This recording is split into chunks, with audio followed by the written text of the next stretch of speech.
দুনিয়ার ব্যাপারে বুঝেন, আরো দেখেন, আরো ভাবেন, একজন একজন করে ভাবেন।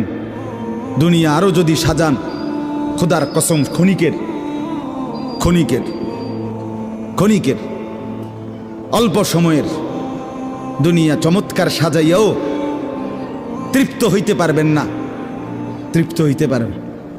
এবছর চমৎকার রং দিছেন বিল্ডিংয়ে, 2 বছরের মাথাত বিভিন্ন খান দিয়া চামড়া উঠিয়া এটা আবার যে সেই, ঠিক কিনা বলেন? তা আবার রং দাও।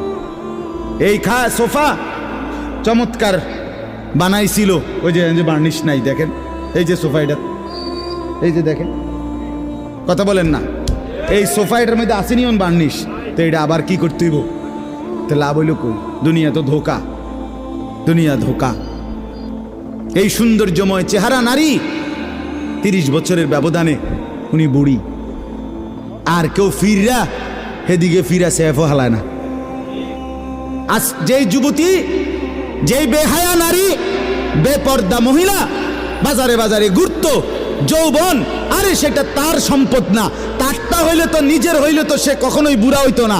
আল্লাহ তাআলা বলছে, আমি যখন যৌবন শেষ করে দিলাম, তো এখন আর কোন পুরুষ তার দিকে ফিররা থুতুও বালায় না। দুনিয়া এক অবস্থায় থাকে না, এক হালাতে থাকে না বাপ।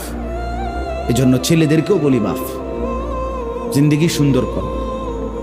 তোমার এই হাসি থাকবে না, তোমার এই সুস্থ সুন্দর সুঠাম দেহ থাকবে না।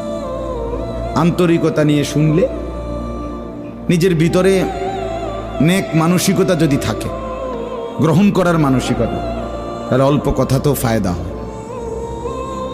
আর গ্রহণ করার মানসিকতা না থাকলেও 50 বছর শুনলেও গুনার অভ্যাস ছুটে না।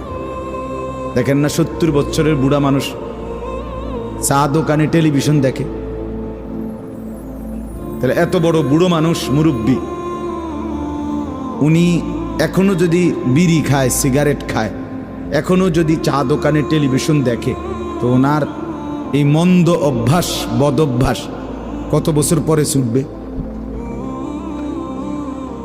উনি আরো কয়শো বছর বাঁচলে গিয়া বুঝবে এটা।